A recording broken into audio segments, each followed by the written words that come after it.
Hi friends, வணக்கம் ஈயல்பாana வாazhkkai சேனலுக்கு உங்கள் அனைவரையும் அன்போடு அழைக்கிறேன். ஃப்ரெண்ட்ஸ், இன்றைக்கி நான் ஒரு இனிப்பு பலகாரம் சிப்ஸ் கூட சொல்லலாம் ஃப்ரெண்ட்ஸ். அருமையாக இருக்கும். நம்ம வீட்டில் அம்மா இந்த பலகாரம் செய்வாங்க. அதாவது பெருநாள் டைம்லாம் போடலாம் இந்த மாதிரி பலகாரம் செய்வாங்க.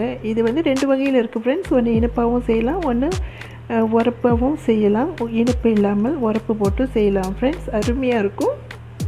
இது நம்ம வீட்டில் இனிப்பு சிப்பின்னுவோம், காரத்தை வந்து கார சிப்பின்னு சொல்லுவோம் ஃப்ரெண்ட்ஸ். நல்லாயிருக்கும். இது நீங்களும் கண்டிப்பாக ட்ரை பண்ணணும். அதுக்காக தான் இன்றைக்கி நான் உங்களுக்காக வீடியோ போடுறேன். இந்த பலகாரம் ரொம்ப ஈஸி தான் ஃப்ரெண்ட்ஸ். கொஞ்ச நேரத்தில் செஞ்சிடலாம். அதாவது பட்டுன்னு செஞ்சிடலாம், டுப்புன்னு சாப்பிட்றலாம். நம்ம வீட்டில் இருக்கிற பொருட்களை வச்சு உடனடியே செஞ்சிடலாம் ஃப்ரெண்ட்ஸ். இதுக்கு தேவையான அளவு நான் வந்து 2 கப் மைதா மாவு இப்போ எடுத்து வச்சுருக்கேன் ஃப்ரெண்ட்ஸ். மைதா மாவில் செஞ்சால் ரொம்ப சுவையாக இருக்கும். அதனால் அது இந்த கப்பு ஃப்ரெண்ட்ஸ். நீங்கள் எந்த கப்பில் எடுத்துக்கிட்டாலும் ஓகே தான். ஆனால் நான் வந்து அந்த கப்பில் 2 கப் மைதா மாவு எடுத்து வச்சுருக்கேன். அடுத்ததாக 1 பிஞ்ச் அளவுக்கு சோடா பவுடர், அதாவது பேக்கிங் சோடா.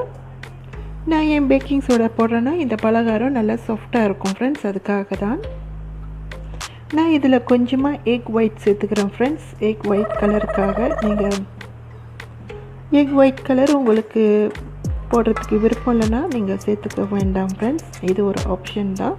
நான் இதில் சேர்த்துக்கிட்டேன். பார்க்குறதுக்கு அழகாக இருக்கும். இது ஸ்வீட்டுங்கிறதுனால. இதோடு உருக்கின பட்டர் நான் 2 டேபிள் ஸ்பூன் சேர்த்துக்கிறேன் ஃப்ரெண்ட்ஸ்.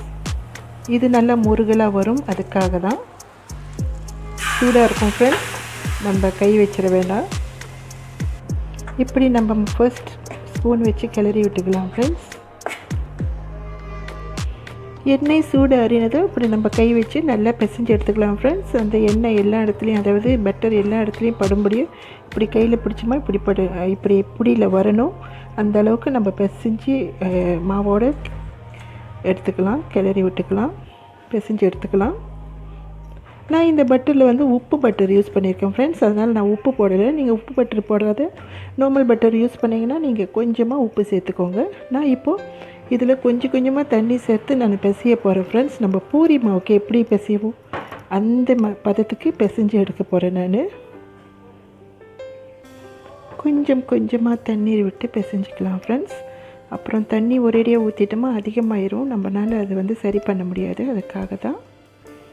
பாருங்கள் ஃப்ரெண்ட்ஸ், நான் கரெக்டாக நல்லா பிசைஞ்சு எடுத்துகிட்டு வந்துட்டேன். இந்த பூரிலாம் சுடுவோம் இல்லைங்களா, அந்த பதத்துக்கு இருக்குது பாருங்கள். இது போதும் ஃப்ரெண்ட்ஸ். அடுத்ததாக என்னன்ட்டு பார்க்கலாம் வாங்க. இப்போது நாம் இதுக்கு ஷேப் கொடுக்கறதுக்காக இந்த ஃபாக்கை யூஸ் பண்ண போகிறோம் ஃப்ரெண்ட்ஸ். இந்த ஃபாக் மட்டும்தான், வேறு எந்த ஒரு அது என்ன சொல்லுவாங்க அச்சிகளையும் நம்ம யூஸ் பண்ணுறதில்ல. ஒரு சின்னதாக ஒரு கொஞ்சமாக மாவு இப்படி கொஞ்சமாக எடுத்துக்கலாம். இதை எடுத்துகிட்டு நல்லா இப்படி செஞ்சுக்கலாம். பாருங்கள் ஃப்ரெண்ட்ஸ், இந்த மாதிரி ஃபாக்கில் இது மேலுக்கு இப்படி தட்டி வச்சுக்கலாம் அந்த மாவை. பாருங்கள், நான் இப்படி தட்டி வச்சுருக்கேன்னு சொல்லிவிட்டு இப்படி தட்டி வச்சுட்டு இப்படி நம்ம உருட்டி விட்டோமா அது நம்மளுக்கு சிப்பியோட ஷேப் கிடைக்கும். பாருங்கள் ஃப்ரெண்ட்ஸ், நான் காட்டுறேன் உங்களுக்கு. தெரியுதுங்களா? இது ஒரு சிற்பியோட ஷேப். அதனால தான் இது இனிப்பு சிற்பின்னு நான் சொல்கிறேன். ஓகேங்களா? இதே மாதிரி எல்லாத்தையும் செஞ்சுக்கலாம் ஃப்ரெண்ட்ஸ். நான் எல்லாத்தையும் செஞ்சுட்டு உங்கள்கிட்ட காட்டுறேன். பாருங்கள் ஃப்ரெண்ட்ஸ், நான் இதே மாதிரி எல்லாத்தையும் செஞ்சு எடுத்துக்கிட்டேன் ஃப்ரெண்ட்ஸ். எல்லா மாவுலையும் இதே மாதிரி செஞ்சாச்சு. வாங்க இனி இதை அடுத்ததாக நல்லா பொரித்து எடுத்துக்கலாம் ஃப்ரெண்ட்ஸ். பாருங்கள், பார்க்க எவ்வளோ அழகாக இருக்குது. இதை பொரித்து எடுத்துக்கலாம் வாங்க. ஃபர்ஸ்ட் ஒன்று போட்டு பார்க்கலாம். ஓகே, சூடு ஏறிடுச்சு. எல்லாத்தையும் போட்டுக்கலாம் ஃப்ரெண்ட்ஸ். கொஞ்சமாக போட்டு பொரித்து எடுத்துக்கலாம்.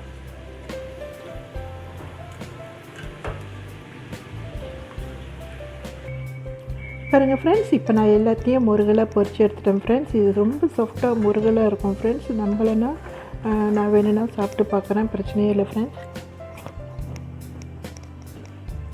பார்த்தீங்களா?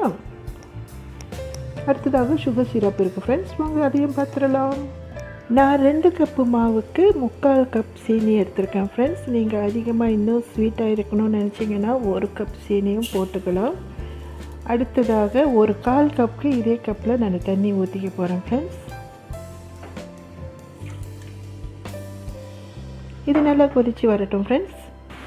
நான் நல்ல மணத்துக்காக ஒரு 1/4 ஸ்பூன் ஏலக்காய் பொடி சேர்த்துக்கிறேன் ஃப்ரெண்ட்ஸ். இது நல்லா கொதிச்சுட்டு ஒரு கம்பி பதத்து வரட்டும் ஃப்ரெண்ட்ஸ். அப்போ தான் கரெக்டாக இருக்கும். நான் இந்த சீனி பாகோடு சிறிதளவு மறுபடியும் நம்ம மாவில் சேர்த்த அதே கலர் சேர்த்துக்கிறேன் ஃப்ரெண்ட்ஸ். ஏன்னா மாவில் சரியாக கலர் ஒட்டலை, அதனால தான் சீனி பாகில் சேர்த்துக்கிறேன்.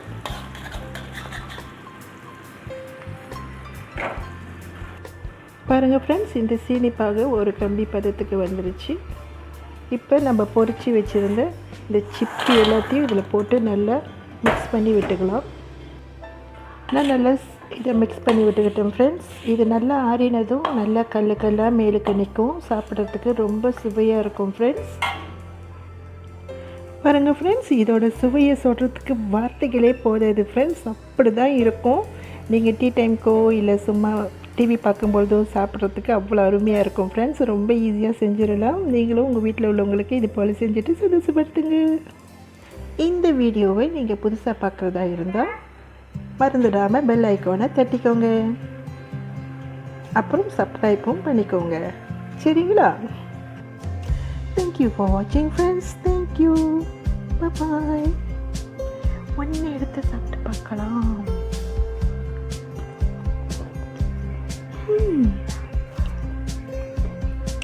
எங்கேயோ கூட்டிகிட்டு போகுது ஃப்ரெண்ட்ஸ்.